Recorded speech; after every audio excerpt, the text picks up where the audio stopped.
अक्कलकुवा विधानसभा मतदारसंघातील माहितीत मोठा वाद निर्माण होऊन विकोपाला गेला आहे।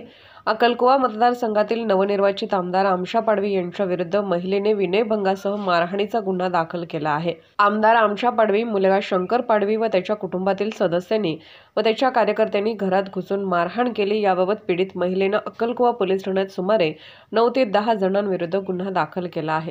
तर आमशा पाडवी यांची मुलगी अंजू आमशा पाडवी यांनी देखील भाजपच्या काही पदाधिकाऱ्यांवर गुन्हा दाखल केला आहे। दोन्ही गटांनी परस्पर विरोधी गुन्हा दाखल केला असल्याची माहिती जिल्हा पोलीस अधीक्षक श्रवण दत्त यांनी दिली। अक्कलकुवा तालुक्यातील सोरापाडा येथे 2 गटात राजकीय वाद पेटला आहे। शिवसेनेचे नवनियुक्त आमदार आमशा पाडवी यांच्यावर महिलेने विनयभंगाने मारहाण केल्याचा आरोप करत तिथे अक्कलकुवा पोलीस ठाण्यात पोहोचली। सदर पीडित महिला आणि तिचा भाऊ भाजपाचे कार्यकर्ते आहेत। पीडित महिलेचा भाऊ भाजपा पंचायत समिती सदस्य आहे। पीडित महिलेने केलेल्या आरोपावरून आमदार आमशा पाडवी, त्यांचा मुलगा व कार्यकर्त्यांवर गुन्हा दाखल करण्यात आला आहे। आमदार आमशा पाडवी यांची मुलगी अंजू पाडवी यांनीही अक्कलकुवा पोलीस ठाण्यात शिवसेनेचे जिल्हा प्रमुख किरसिंग वसावे, भाजप नेते नागेश पाडवी, भाजपा तालुका अध्यक्ष वळवी यांच्यासह पीडित महिला आणि तिच्या भावाच्या विरोधात अक्कलकुवा पोलीस स्टेशनला गुन्हा दाखल केला आहे।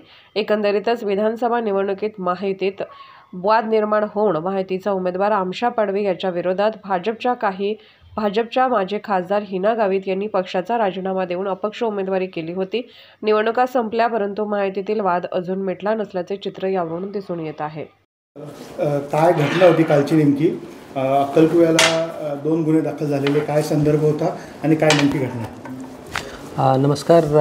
काल अक्कलकुवा येथील सोरापाडा गावामध्ये एक ग्रामपंचायतचे चालू असलेले कामाचे पार्श्वभूमीवर 2 गटामध्ये भांडण झाली आणि त्यानंतर दोन्ही गटांनी एकमेकांविरुद्ध गुन्हा दाखल करण्यात आला।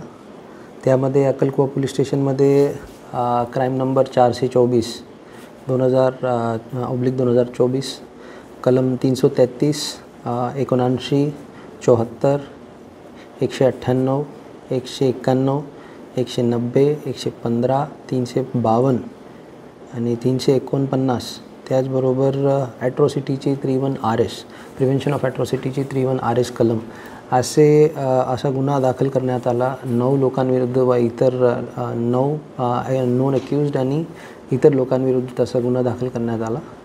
त्यानंतर समोरचे जे गट होता त्यांनीसुद्धा त्यांची कंप्लेंटवरून FIR क्रमांक 425/2024 ही दाखल करण्यात आली। त्यामध्ये भारतीय न्याय संहिताचे कलम 74 79 115 पोट कलम 2 352 310 पोट कलम 5 कलम 50 त्याचबरोबर prevention of atrocity against SC/ST कायदा अंतर्गत 31 RS कलम अंतर्गत हा गुन्हा नोंदवण्यात आला। त्यामध्ये एकूण 12 आरोपी व इतर आरोपींविरुद्ध गुन्हा दाखल करण्यात आलेला आहे।